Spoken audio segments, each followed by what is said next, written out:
What's up, Internet? Welcome back to Citizen Sleeper 2.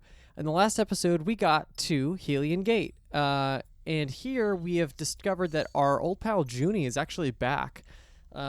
She's found here and found a ship mine for us, but we're making the dangerous gamble of the amount of supplies that we have.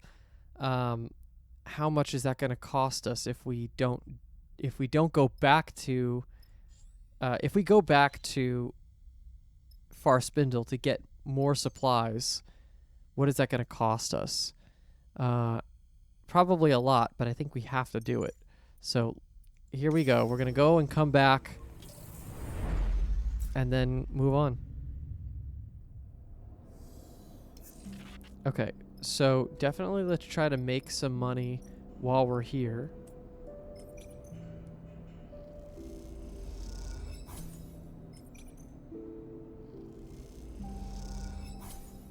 Okay, we're losing some energy, but that's okay.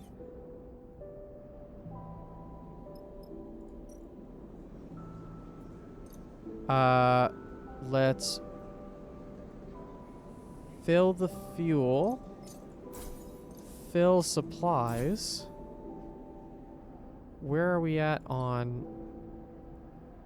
We have one, so we gotta just be careful about this, but otherwise we'll be okay. Okay, now we go back to Helion Gate. And actually, hold on, before I do that, I just wanted to see if I can go straight to... I can't. So I have to go back to Helion Gate anyway, so that's okay. Oh, alright.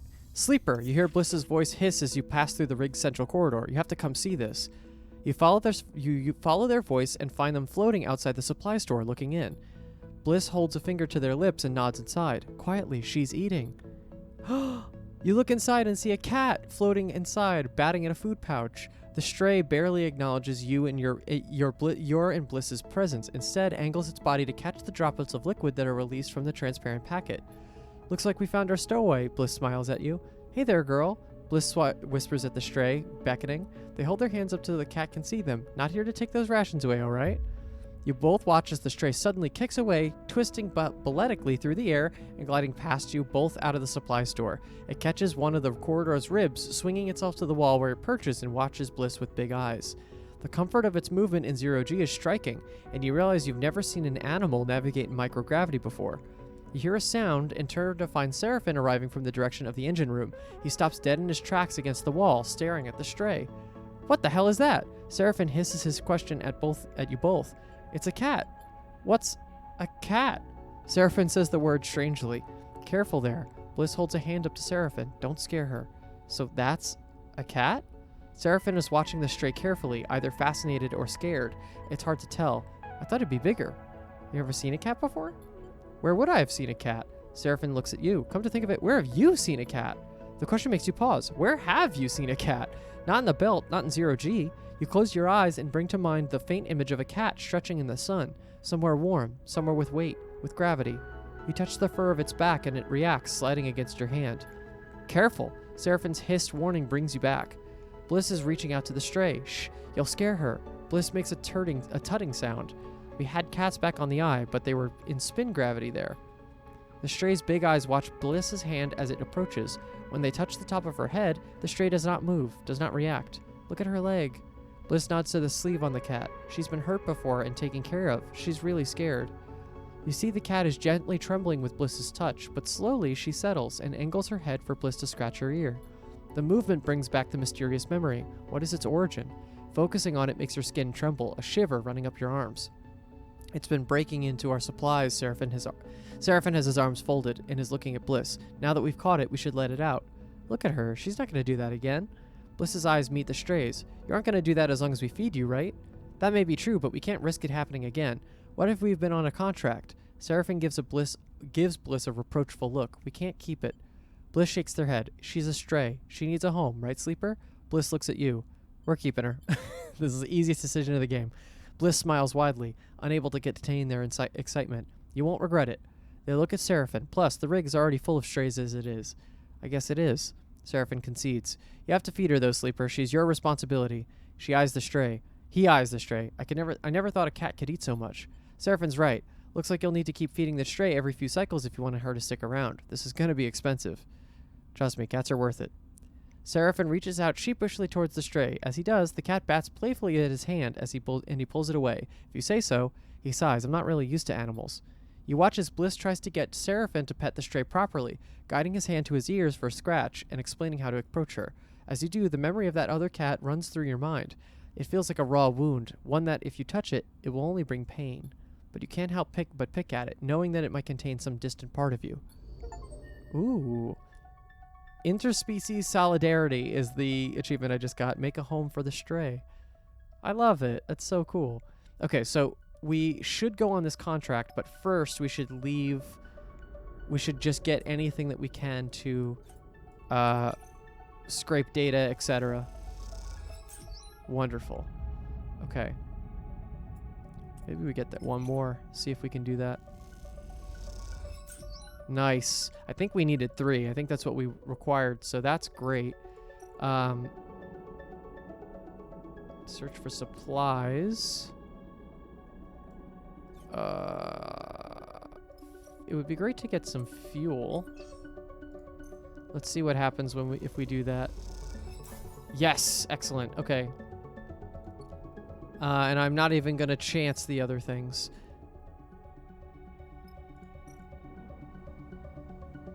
Okay, so this doesn't have a clock anymore, but it is something that we should get. So, all right, so now let's head off to the ship mined wreck. Let's do it. We lose a little bit of fuel, I see. Oh, interesting. We don't necessarily... So I have this skill with Junie. So, but is the idea that if I don't take her on the job, she's gonna...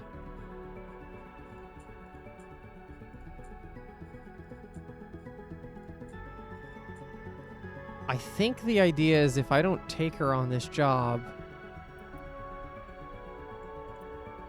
that I can't, she's not gonna come with us. And which is the one I'm not good at? It's this one, right? So I think we need to do this.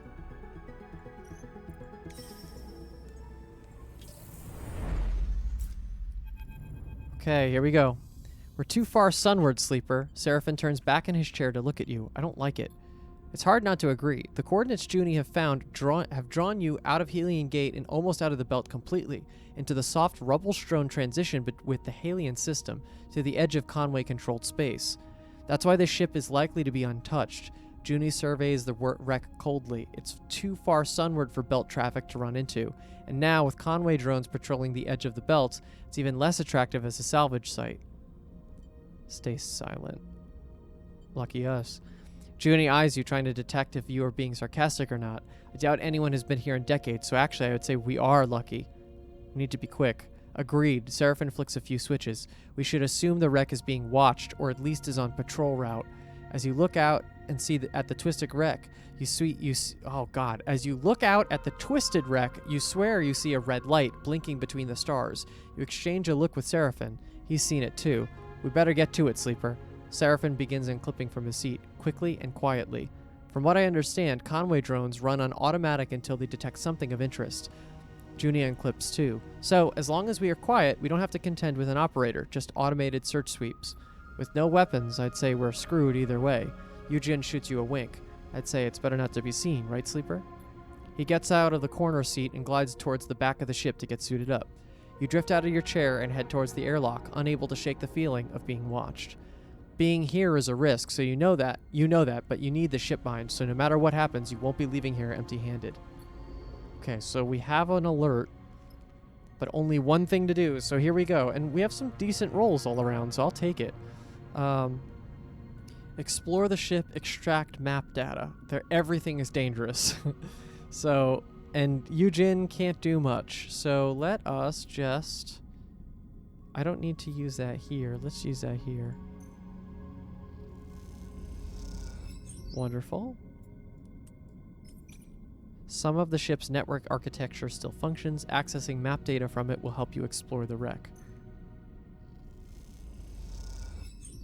Nice. Slowly but surely.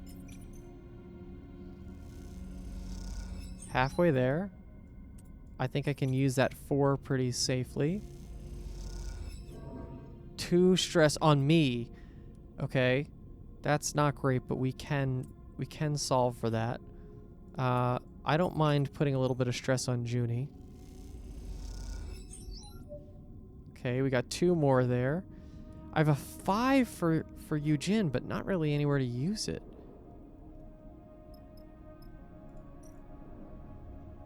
Yeah, this just requires stuff. I can't really do anything once I'm out here. Okay. I really don't want to get this to be a failure, so I'm gonna try. 3 is enough. I think I can do that. Okay, stress to me, but we're further in. I feel like I should give Eugene something. Okay, he gets stressed. That's okay. We're closer. And then I'm not doing anything else. So here we go. So I have a decent amount of stress, but that's okay. End cycle.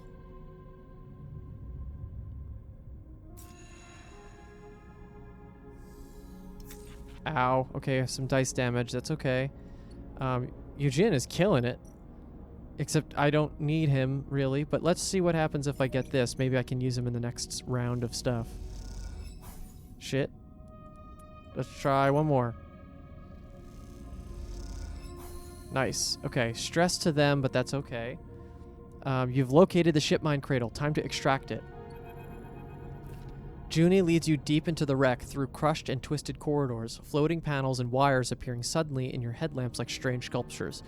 Just as you begin to tire of the endless dark and the haze of particles washing over your suit, Junie leads you into a chamber where the ceiling is torn open to reveal the stars. At its center lies a cylindrical object, half your height but raised on a complex pedestal, from which countless thick cables snake off into the dark like braided hair. 1 or 2 of them float freely, waving back and forth with glinting severed ends, but most of them disappear into the floor and walls, or twist and curve out of sight. Beautiful, isn't it? Junie stares at the prime ship mind, the stars reflected in her faceplate. Not bad. Junie glides over to the pedestal, pushing her way delicately through the wires. As she takes her out her terminal and looks for an access port, she talks softly, her voice carried through the soup comms. These cables lead off to every one of the ship's systems. Engines, life supports, navigation, lighting, networking, you name it. Shipmind has hardwired access to them all. When an old ship like this was running well, the shipmind would distribute itself, some of its protocols running freely in different sections.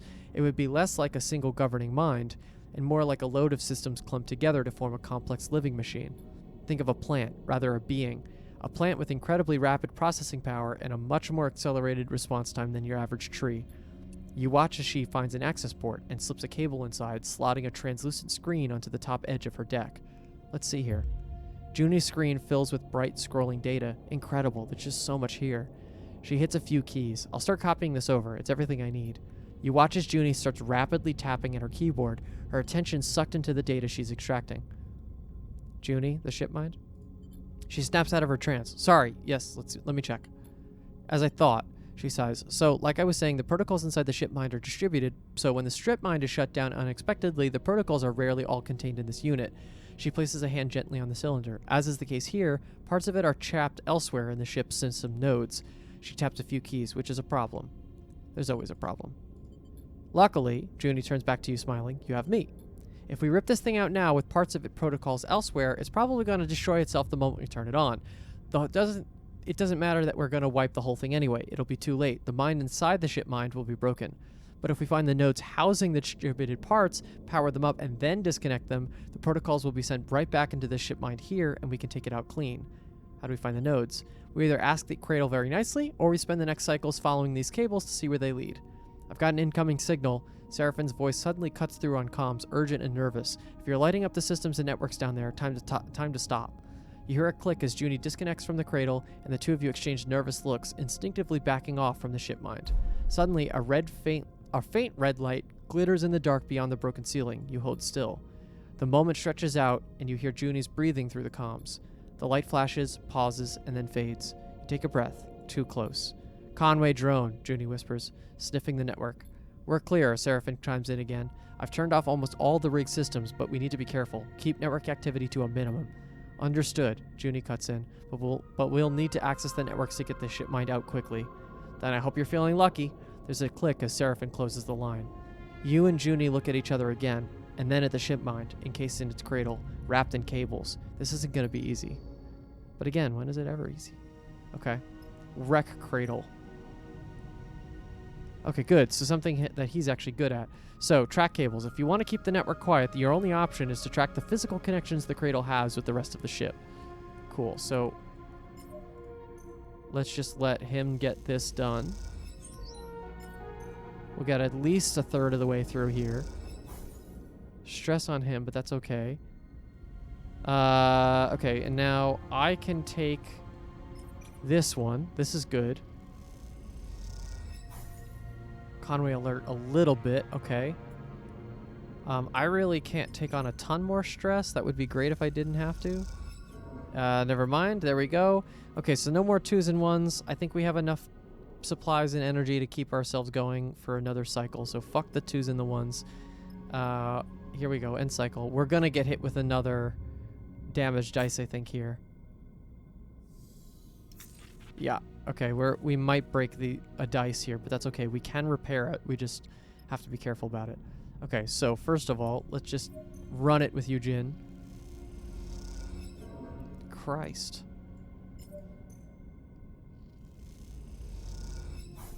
Okay, he's almost down for the count, but we're not going to let him do that. Let's just get as maximum as we can here. I think this will do it, right? Nice. The ship mind is still sealed in its cradle. You've located the key nodes that need to be disconnected to free the ship mind. Yes, very good. Never mind. We got more. She's got 2 1s. This is terrible. One clean cut through the connecting cable and the node will be disconnected, but mess it up and there could be trouble. The nodes needs to be disabled precisely and quickly to keep your incursion under wraps. Okay. Okay, we got a Conway alert there. I feel like I should just give ourselves one more day.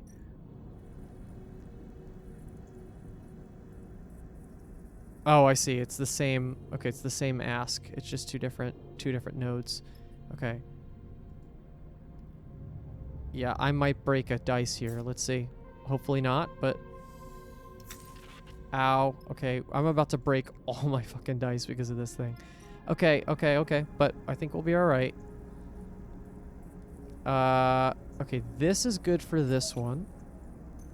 Hopefully this gives me 2. Yes. You can't help with this at all.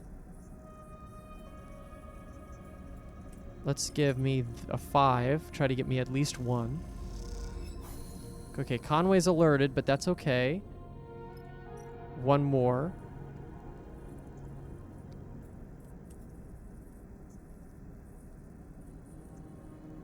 This is a guaranteed success. So, does that mean it just goes all 4? Okay, good. The cut is clean and the node goes dark. And then... Come on, give me a 2. Come on. Whew, boy. Okay. I'm ready, Sleeper. Junie's voice comes quietly through your comms. You look over to her, floating beside the cradle, uplit by the pale screen of her deck. She gives you a reassuring nod. You turn to the prime ship mind, now floating above its cradle, the final nodes disconnected and the locks released. You glide over and gently grab it, the worn metal casing gleaming in the dim light. As you do, you feel a strange sensation of something moving around inside, like a creature in a box, the weight shifting this way and that under the pressure of your grip. It suddenly dawns on you that Jean-Mi plans to put you inside this strange device, to hold your mind there while he investigates your body. The thought prompts a shipper. Whoa, I did not do any of the syllables on that right. The thought prompts a shiver. That drone's still sniffing around, Sleeper. Seraphine's voice crackles on the comms. So, if you have what you need, let's go. You feel Junie's hand fall on your shoulder. Come on, Sleeper, don't overthink it. She pats you gently. There'll be plenty of time for that later. You look up and see a faint red light glittering in the dark beyond the broken ceiling. Time to leave. Contract complete. Extract the prime ship mind without alerting Conway. Hell yeah. Okay. That's it. I am not staying here. We have nothing else to do unless I can reduce some stress or something here. Nope. Can I repair anything? Nope, I'm not able to do it all. Great. Let's be careful and let's leave. Leave the contract. Reduce my stress, please. There we go. Okay, arriving back at the Helian Gate, as lonely and cold as it is, feels like a relief. There was a tension in the rig as you came back out of the inner system, a watchfulness for errant signals and glinting red beacons that choked the conversation. But now, floating in the comforting shadow of this vast ruin, the sense of relief is palpable. That's one prime ship mind, condition unknown, retrieved. Seraphin runs the engine shutdown protocols as he speaks. I'd mark that as a success. Let's head to Flotsam. Give me a minute. Seraphin reaches up and flicks a switch above him. We haven't even stopped yet. Sleeper, can I speak with you? Junie asks from the back of the cockpit. Of course. She leads you out into the passage, tucking herself against the wall. She looks small, even in this compact space. Thank you for taking me with you. I hope I proved I'm trustworthy. Thank you for helping. That's what I promised. She looks at the floor. In my time here in the belt, I haven't found it easy to make friends. She falters, tripping over her words slightly. But you, Sleeper, well, I hope you consider me as a friend at least. I would. She can't help but smile. I'm glad. Then I'd like to ask you something. She pauses. Would you consider taking me with you on the rig? She blurts out. And then, before you can answer, I think I'd be of help for your diagnostic. And in the meantime, I can take a look at the ship mind and make sure it's ready. And yes, Junie, you can. She stops speechless. She looks down at her hands and then back up at you. Okay. She smiles. Thank you. She looks down again. I'll find a bunk. As she quickly glides off down the corridor before you can say anything further. Another stray collected. Seraphin puts a hand on your shoulder. Quite the refuge we're building here. He gives you a sly smile. We need her. I don't doubt it. Seraphin squeezes your shoulder. Just get that ship mind to Flotsam. I'm sure Junie would prove herself there once again. He smiles and pushes off from your shoulder, gliding towards the engine room. You look towards the bunks, but Junie's already out of sight, likely unpacking already. The ship is getting a little crowded, but you're starting to realize you like it like that. At the very least, she'll prove invaluable when you get to Flotsam and you have to deal with Jean-Mi. Perhaps she'll even have a read on the old man. You pause for a second, appreciating the warmth, the hum of the rig and its inhabitants. The ship, you think, is starting to feel like home. Yeah, the data archaeologist. Recruit Junie. Wonderful. Okay. So we got a lot of stuff. We got our ship mind. I think, obviously, we should use our rolls before we head out to...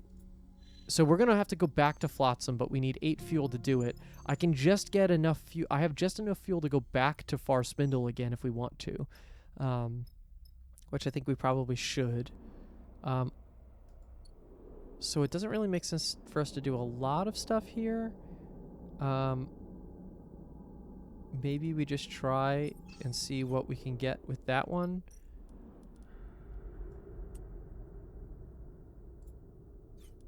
I wonder what would happen if we just tried this. I don't really want to put us in any sort of danger. By rolling, because these are unnecessary, really. But we might as well do something with it. Much of the gate is corroded beyond us. Let's just see what this does. And we just lost a ton of energy. Great. Okay, cool. So we're just going to run this one. And a little bit of this one. See if I can get a 5th out of it. Great. Okay, goodbye. I'm leaving. And I can't go to Flotsam, so I'm going to go to Far Spindle. Oh, actually. I don't have the... Oh. I might have to do another full loop. Which is annoying, but I think I can do it. Okay. So yeah, I think now the game is interesting, because now I think I just have to work. I just have to work and get fuel and supplies again.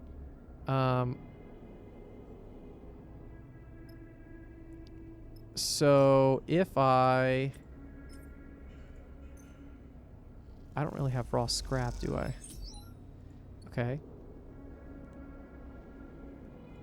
I think I should probably feed the cat. We should get supplies. We should focus on fuel.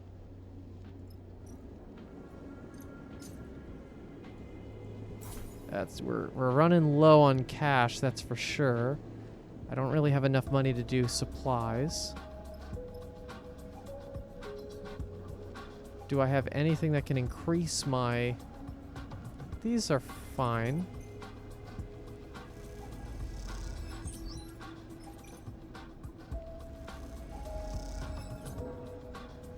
Okay, and now I definitely need to eat. Oh, earn a meal.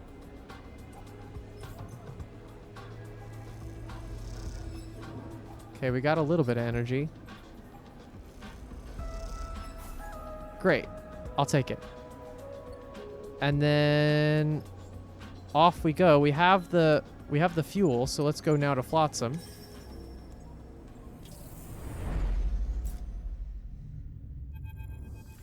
It's you. A familiar voice echoes down the tunnel behind you. Oh. You turn in the passage to see Femi towering over you. He shakes his head. This just keeps getting better. This just keeps getting better. Been a while, Femi. Yeah, I guess. He frowns and glances over his shoulder. Remember Nia? That sister of mine you thought you'd take on a contract? Well, she's taken some inspiration from your little trip. You can see anger burning in Femi's eyes, but there's a tiredness there, too. He folds his arms across his broad chest. The cymbal crash has been in repairs since we got out of Hexport, caught up in that whole mess. Femi sighs. So then, stuck here, she gets bored and decides to sign up with another crew, take a job. I said no, and she went anyway. Femi glares at you. What happened at Hexport? No idea. There was some sort of alert, but we were already on our way out. Didn't give it much thought, then the whole place went up. Femi looks away. Been at the scatter yards ever since. Till we came here, that is. Cymbal crash can't leave right now. I'm halfway through rewiring the damn thing. Something else Nia was supposed to do. I asked around. Turns out Nia signed on with some idiots heading out to Cutter's End. Femi says the name with an emphasis you can't place. They are as green as you, meaning they have no idea what they're going to do going out to a place like that. So you, Femi jabs her chest with a finger, are going to take me out there to go get her. I'll show you the way. She knows what she's doing. Even if she does, the crew she's with sure as hell don't. Femi frowns. We're not leaving it to chance. Look, I know how these things go. I've got chits. I can pay. Femi grimaces. Can't pay for the parts the cymbal crash needs when no one sells them anyway. 250 cryo. Femi folds his arms across his chest. No bargaining. In the meantime, I'm going to try to get the cymbal crash ready to make the run herself. He sighs. But the shape she's in, it's not the best idea to head out there alone. You suddenly see the desperation in his eyes. He would risk anything for Nia. I'll be waiting. We'll need to head out soon. Femi grips your shoulder. Don't test my patience. Femi kicks off and glides back along the passage towards his ship. Don't even think about skipping out of Flotsam without me. He calls back to you. Then we're really done. Alright, no local crew available, new contract, new location, new drive. Whoa, okay. Femi's seems ready to take a crippled ship out to Cutter's End. Okay, so we gotta do that before we leave. It's cool returning to spaces like this and doing that. Okay. Scrap. Fuel. Supplies. We can work here. I'm just reminding myself of everything that's here. We got some more food. Cool. Engine components. Oh, if I had the money, I can buy more, and then I can upgrade my ship. Oh, that's good for. That's good for the money for sure. And then how much? I might have to spend all my money on supplies to be able to get her out of there. 4 fuel. Christ, we're getting down to it. All right, next episode, I think what we're going to do is the ship mind, see what's happening with us, try to extract, spend some money, get Nia out of there, and then we'll see what happens and what we can do to get back and around. Might have to work for a couple cycles, but them's the breaks. We got to work. We got to keep it moving. But I gotta get moving and gotta do some other stuff. So thank you so much for watching. Please give this video a like and subscribe if you want to see future episodes. We're bustling and moving around right now. Lane's not even Lane is a distant memory as of right now. But I hope we keep him that way. Thank you so much, and we'll see you in the next one.